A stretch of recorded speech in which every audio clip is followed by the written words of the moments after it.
حضرت ایوب علیہ السلام اللہ کے نبی تھے، بڑے ہی صابر و شاکر اور بہت مالدار تھے۔ آپ کے پاس 500 بیلوں کا جوڑا تھا، جن کی دیکھ بھال کے لیے 500 غلام اور ہر غلام کی ایک بیوی اور ضرورت کے ساتھ سامان تھے۔ آپ کے 13 بیٹے تھے۔ آپ حضرت ابراہیم علیہ السلام کی طرح مہمان نواز تھے، بیواؤں کی کفالت کرتے، ضرورت مندوں مسافروں کی مدد کرتے، اور جب تک کسی کو کھانا نہیں کھلا لیتے خود نہیں کھاتے تھے۔ اللہ تبارک و تعالی فرشتوں کے درمیان آپ کا چرچا فرماتا۔ یہ بات شیطان کو کب ہضم ہوتی؟ شیطان پریشان تھا۔ ایک دن رب تعالی جل شانہ نے شیطان سے فرمایا، تو نے میرے بندے ایوب کو کیسا پایا؟ وہ بولا تو نے اسے ہر طرح کی خوشحالی دے رکھی ہے، اگر وہ تیرا فرما بردار ہے تو کیا پاتی؟ بولا تو مجھے اس پر تسلط دے دے۔ اللہ تبارک و تعالی نے شیطان کو چھوٹ دے دی۔ شیطان نے سب سے پہلے حضرت ایوب علیہ السلام کا مکان ڈھا دیا، جس میں آپ کے سارے بیٹے دب کر مر گئے۔ شیطان بھاگا ہوا حضرت ایوب علیہ السلام کے پاس گیا، دیکھا تو وہ نماز پڑھ رہے تھے۔ بولا، اے ایوب، تم یہاں رب کی عبادت کر رہے ہو، وہاں اسی رب نے تمہارے سارے بیٹوں کو ہلاک کر دیا ہے۔ آپ نے نماز پوری کی اور کہا، رب کا شکر ہے کہ اس نے مجھے اولاد کے فتنے سے نجات دلائی۔ شیطان وہاں سے پلٹا اور اس بار آپ کے سارے مویشی جانور مار ڈالے۔ پھر حضرت ایوب علیہ السلام کے پاس گیا، آپ ویسے ہی نماز پڑھ رہے تھے۔ شیطان نے کہا، اے ایوب، ایسے رب کی عبادت کر رہے ہو جس نے تمہارے سارے مویشی ختم کر ڈالے؟ حضرت ایوب علیہ السلام نے نماز پوری کر کے کہا، رب کا شکر ہے کہ اس نے مجھے دنیا کے مال سے نجات دے دی۔ شیطان نے اس بار آپ کے سارے باغات، ساری جائیداد ختم کر ڈالی اور آپ کے پاس گیا، دیکھا کہ آپ نماز پڑھ رہے ہیں۔ بولا، اے ایوب، تم یہاں نماز میں لگے ہوئے ہو، ادھر تمہارے خدا نے تمہاری ساری جائیداد کا صفایا کر دیا۔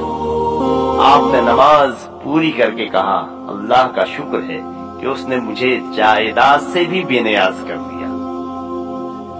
اللہ اللہ۔ شیطان چڑ گیا۔ نماز کی حالت میں اس نے ایوب علیہ السلام کی ناک میں پھونک ماری، آپ کے پورے بدن میں آبلے پڑ گئے۔ پھر آپ کے جسم میں کھجلی پیدا ہوئی تو ناخنوں سے آپ کھجلاتے، یہاں تک کہ ناخن بھی گر گئے۔ پھر موٹے ٹانک سے کھجلانے لگے، اس سے بھی چین نہ ملا تو ٹھیکرے اور پتھروں سے کھجلانے لگے، یہاں تک کہ سارا گوشت گل گیا اور صرف ہڈیاں اور پٹھے باقی رہ گئے۔ پھر اللہ کا حکم یوں ہوا کہ زخموں میں کیڑے پڑ گئے۔ ایک روایت میں ہے کہ 12,000 جوڑے کیڑے پیدا ہوئے تھے۔ ایک کیڑا دوسرے کیڑے کو کھانے لگا، زخموں سے بو آنے لگی۔ بستی والوں نے بستی سے باہر ڈال دیا اور سب لوگوں نے آپ سے ملنا جلنا چھوڑ دیا۔ آپ کی خدمت میں بس ایک بی بی رحمت رہ گئی۔ انہوں نے ایک دن حضرت ایوب علیہ السلام سے عرض کیا کہ اللہ سے اپنے لیے دعا کیجیے کہ اللہ آپ کو شفا عطا فرمائے۔ آپ نے فرمایا، آسائش کی مدت کتنی تھی؟ بیوی صاحبہ نے کہا 80 سال۔ تو آپ نے فرمایا کہ مجھے حیا آتی کہ میری آزمائش کی مدت آسائش کی مدت سے کم ہے، میری آزمائش کی مدت آسائش کی مدت سے کم ہے، مجھے حیا آتی۔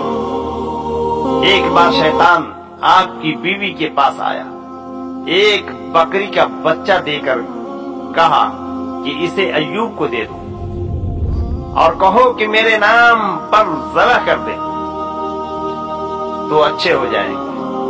بی بی صاحبہ نے جا کر حضرت ایوب علیہ السلام سے کہا تو انہیں جلال آ گیا۔ انہوں نے فرمایا، مجھے ہلاک کرنا چاہتی ہو؟ اگر اللہ نے مجھے اس مصیبت سے نجات دی تو تجھے 100 کوڑے ماروں گا۔ تو مجھے حکم دیتی ہے کہ غیر اللہ کے نام پر ذبح کرو۔ آپ نے انہیں بھی بھگا دیا اور اکیلے رہ گئے۔ ادھر کیڑے ختم ہوتے ہوتے 2 رہ گئے۔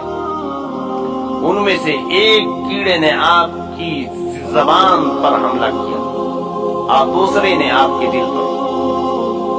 آپ نے دعا فرمائی، اے رب مجھے تکلیف پہنچتی ہے، تو سب مہربانوں سے بڑھ کر مہربان ہے۔